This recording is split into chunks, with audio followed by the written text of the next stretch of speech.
Welcome back to the MCA coding channel. In this video, we will discuss about the difference between the APIs and REST APIs.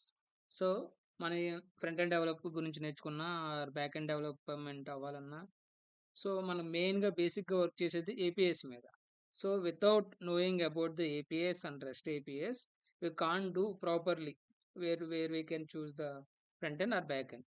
So front end లో work చేయాలన్నా మనం back end లో work చేయాలన్నా so APS మీద work చేస్తాం కాబట్టి మనం main గా ఏపీఎస్ గురించి తెలిసి ఉండాలి. సో ఫస్ట్ ఆఫ్ ఆల్ మనం ఏపీఎస్ గురించి తీసుకుంటే API first of all what is the API. నేను ఇక్కడ ఏపీఐ అంటే API stand for application programming interface. Already మన ఇంటర్ఫేస్ అంటేనే అర్థమైపోయింది. సో ఇంటర్ఫేస్ అంటే ఏంటి, టూ పర్సన్స్ కానీ టూ సిస్టమ్స్ మధ్యలో ఉన్న ఇన్ బిట్వీన్గా మధ్యలో ఉండి వర్క్ చేసేదే ఇంటర్ఫేస్గా ఉండేదాన్నే మన ఏపీఐ అంట అనమాట. సో ఇంకా వెరీ సింపుల్గా చెప్పాలంటే ఒక బ్రిడ్జ్ లాగా ఓ టూ వేవ్స్ని ఎలా అయితే బ్రిడ్జ్ కలిపిద్దో ఇటే పక్క నుంచి అటే పక్క వెళ్ళడానికి. సో ఏపీఐ అనేది కూడా టూ సాఫ్ట్వేర్స్ని లేదా టూ సిస్టమ్స్ని బ్రిడ్జ్ లేదా కనెక్ట్ చేస్తుంది అనమాట, బ్రిడ్జ్ లాగా.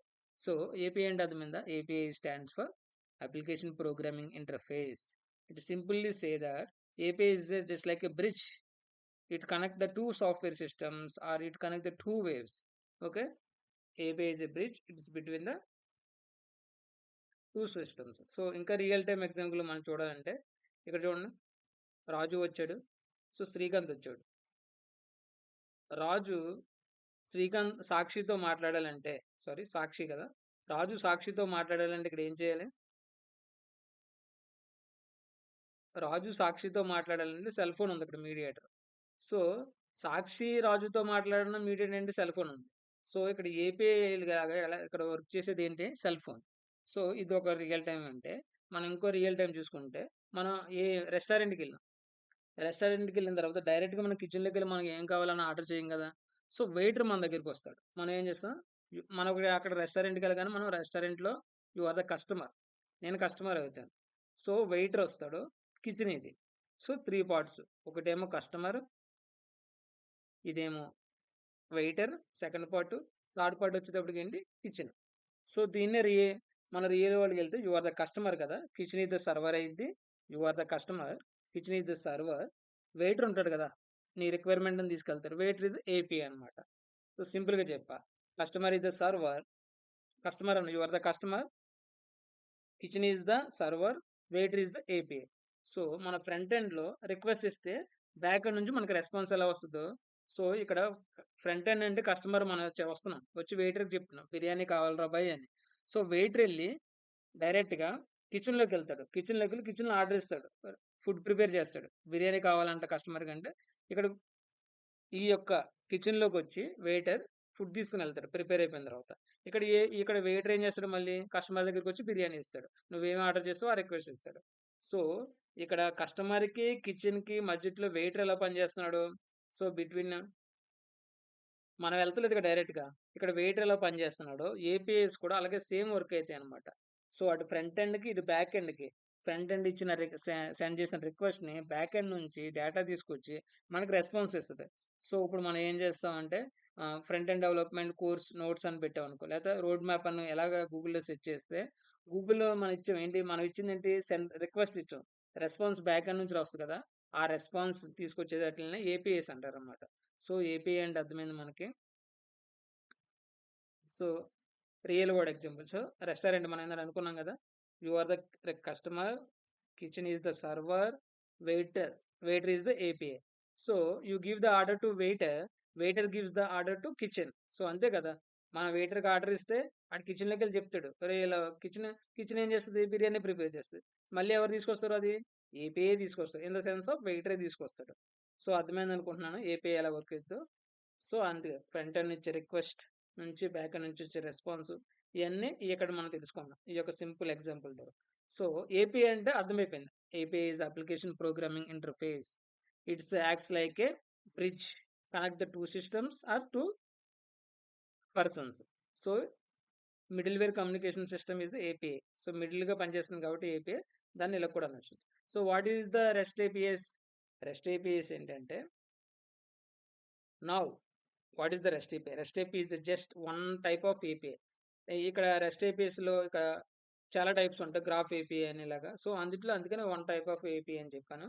So, rest API stands for ఏంటంటే రిప్రజెంటేషనల్ స్టేట్ ట్రాన్స్‌ఫర్. ఓకే. అర్థమైందనుకుంటున్నాను. Representational state transfer. సింపుల్‌గా దీన్ని ఎలా చెప్పొచ్చంటే ఇట్ ఫాలోస్ ద సమ్ రూల్స్‌ని ఫాలో అవుద్ది. ఇక్కడ వెయిటర్ ఉన్నాడు, కస్టమరు, కిచెన్ అలా కాకుండా ఇక్కడ సమ్ రూల్స్‌ని ఫాలో అయ్యిద్ది. ఏంటి ఇప్పుడు కంపెనీకెళ్ళామనుకో నేను ఇదొక కంపెనీ, ఇదొక కంపెనీ, ఇదొక కంపెనీ, అన్ని కంపెనీలకు మన యాక్సెస్ వచ్చేస్తదండి. ఎళ్ళిపోతామేంటి? ఎళ్ళం గదా! సో, ఐడీ కార్డ్ ఎంప్లాయీ ఉండాలి. లేతే అక్కడ చిన్న వర్క్ ఏదైనా చేసుండాలి. సో, ఏ వర్క్ చేసినా వెండర్ ఎళ్ళినా గాని ఐడీ కార్డ్ ఇస్తాడు. Security card. లేతే ఓటీపీ జనరేట్ చేస్తారు. ఎలా పడితే మనం అలాగ ఎళ్ళలేం కదా! కంపెనీలోకి ఎంటర్ అవ్వలేం గదా! సో, ఇక్కడ హెచ్‌టిటిపి మెథడ్స్‌ని యూజ్ చేసి గెట్ టు, పోస్ట్ టు, పుట్ టు, డిలీట్ అనే మెథడ్స్‌ని యూజ్ చేస్తే రెస్ట్ ఏపీఎస్ వర్క్ అయితాయన్నమాట. రూల్స్ రెస్ట్ ఏపీఎస్ యూజ్ చేయాలంటే మనకు కన్ఫర్మ్‌గా హెచ్‌టిటిపి మెథడ్స్ అంటే ఏంటో తెలియాలి. హెచ్‌టిటిపి మెథడ్స్ అంటే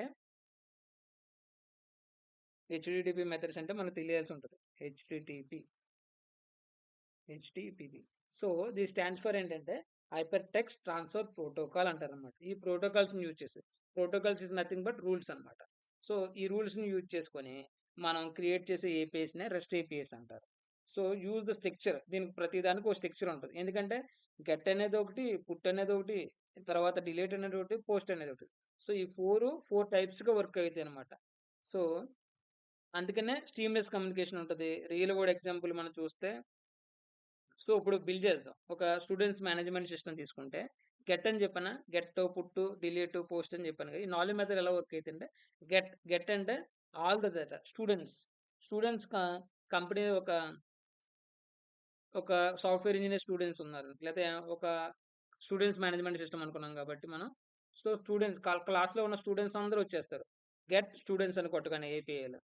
స్టూడెంట్స్ అందరూ వచ్చేస్తారు. మనకు అలా రాకూడదు కదా! అన్ని స్టూడెంట్స్ కావాలంటే ప్రతిసారి అన్ని స్టూడెంట్స్ అవసరం లేదు. ఒక్కోసారి ఒకే స్టూడెంట్ అవసరం అయితది. అలాంటప్పుడు ఏం చేస్తానంటే గెట్‌లో మళ్ళీ స్టూడెంట్స్‌లో వాడి రోల్ నంబర్ గాని, వాడి నేమ్‌ని గాని మనం మెన్షన్ చేస్తే ఆ పర్టిక్యులర్ స్టూడెంట్స్ ఎలా అయితే వస్తాడు. గెట్ అంటే అర్థమైంది కదా! పోస్ట్ అంటే ఏంటంటే న్యూ స్టూడెంట్‌ని యాడ్ చేయాలి. ఆఫ్టర్ 20 ఆర్ 50 డేస్ తర్వాత న్యూ జాయినర్ వచ్చాడనుకో వాడి నేమ్‌ని యాడ్ చేయాలి కదా! అలాంటప్పుడు పోస్ట్ మెథడ్ యూజ్ అయ్యిద్ది. సో, ఏదైనా ఫస్ట్‌గా జాయిన్ అయినోడికి ఆహ్, డీటెయిల్స్ సరిగ్గా ఇవ్వలేదనుకో, మళ్ళీ అప్‌డేట్ చేయాలనుకో వాడి ఫోన్ నంబర్ గాని, ఈమెయిల్ గాని, అడ్రెస్ గాని, అప్పుడు పుట్ అనే మెథడ్ యూజ్ అయిద్దనమాట. డిలీట్ అంటే ఏంటో తెలిసింది అబ్సల్యూట్‌గా. డిలీట్ అంటే యాక్చువల్‌గా delete the student data. Student రో ఇదనమాట. గెట్ అంటే అంత డేటాని పొందుద్ది. మళ్ళీ స్పెసిఫిక్‌గా 1 అన్నా, 2 అన్నా రోల్ నంబర్‌ని ఇలా స్పెసిఫిక్ చేస్తే, లేదా ఫోన్ నంబర్ స్పెసిఫిక్ చేస్తే ఆ వన్ పర్సన్ ఫీల్డ్‌లో ఉన్న వ్యక్తి డీటెయిల్స్ అన్నీ మనకొస్తాయి. పోస్ట్ మెథడ్ ఏం చేస్తామంటే న్యూగా యాడ్ చేయనప్పుడు యూజ్ చేస్తాం. పుట్ మెథడ్ ఏం చేస్తామంటే ఆల్రెడీ ఎగ్జిస్టింగ్‌లో ఉన్న డేటాని అప్డేట్ చేయడానికి యూజ్ చేస్తాం. This is the rest APIs. Because of it is proper. అందుకనే యూనిక్ స్ట్రక్చర్ ఉంటదని చెప్పారు చూడు ఇక్కడ. స్ట్రక్చర్ ఉంటది. అందుకనే పుట్‌కి, పోస్ట్‌కి, డిలీట్‌కి, గెట్‌కి ఇలా ప్రోటోకాల్స్‌ని యూజ్ చేస్తాం కాబట్టి వీటిల్నే హెచ్‌టిటిపి మెథడ్స్ అంటారు. యూఆర్ఎల్స్ కూడా ప్రతి దానికి సేమ్ ఉండవు. మారుతాయి. సింపుల్‌గా చెప్పాలంటే API is the general concept. Communication between the 2 systems. There are 2 persons. But rest API is the అలా కాదు. ఇది ప్రోటోకాల్స్‌ని యూజ్ చేసుకొని వర్క్ అయిద్దనమాట. So, every rest API is a API అవ్వచ్చు కానీ, every API is not rest API అవ్వదు. ఇది ఈస్ ద మెయిన్ డిఫరెన్స్ అనమాట. మనకు బాగా గుర్తు రావాల్సిందేంటి? ఏపీఐ అంటే ఏంటి? బ్రిడ్జ్. 2 సిస్టమ్స్‌ని గాని, 2 వేవ్స్‌ని గాని కనెక్ట్ ఎలా చేస్తే బ్రిడ్జ్ అంటామో. ఏపీఐ కూడా 2 సిస్టమ్స్ కనెక్ట్ చేస్తది. ఫ్రంట్ ఎండ్‌ని, బ్యాక్ ఎండ్ కనెక్ట్ చేస్తది. కమ్యూనికేషన్‌ని బిల్డప్ చేస్తది. రెస్ట్ ఏపీఐస్ అంటే సేమ్ చేస్తది. కాకపోతే కొన్ని రూల్స్ ఉంటాయి. This is the brief discussion or the explanation of the difference between the APIs and REST APIs.